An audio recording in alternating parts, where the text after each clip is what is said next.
In this video, I'm going to be creating the element templates needed for the node feature definitions. So first I'm going to be referring to the spreadsheet, and in column J where I have the element template path, I'll be using this to build out the folder structure inside of my DGNlib. So I'm inside of the drainage DGNlib, and I'm going to go and manage the element templates. And then with that spreadsheet up on my other screen, I'm going to start building out that folder path. So my first folder is stormwater, and then I'll have a folder for my nodes.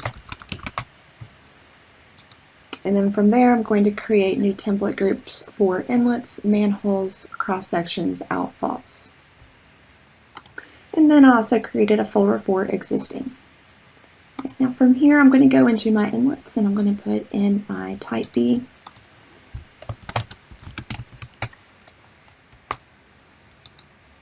And then I'll build out a plan, profile, top 3D, and bottom 3D folder. Now I'm going to copy this folder and rename it for type C and D, and then also type LMS. Alright, next, moving down manholes, I'm going to be creating a folder for a junction box type A10. Then I'll also have a top, plan, 3D bottom, and 3D top for this one as well. So I'm just going to copy that folder structure down here into this manhole folder. And then I'll copy this out a few times for A9, 8, and 7. Next, I'm going to move into my head walls. For these, I will not have a top and bottom 3D folder. I'm just going to have one 3D folder to hold all of those bottom element templates.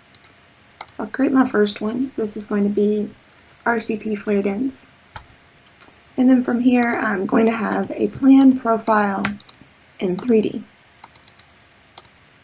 I'll just go ahead and name this 3D top to 3D. Then I'll copy this folder a few times and rename it the remaining head wall types. Now for my outfalls, I'm going to have a duplication of these folders. So what I'm going to do is I'm going to wait and build out the element templates in the head wall folders, and then I'll copy it into the outfalls, and then I'll just make a few changes. I'm going to skip over to my cross sections. And here I'm going to have a plan, profile, and 3D. Alright, lastly, I'm going to build out my existing folder structure. So for here, I am going to put this all directly under existing. And I'm going to have a plan, profile, 3D top, 3D bottom, as well as a regular 3D. And this is going to house all of my existing element templates for nodes.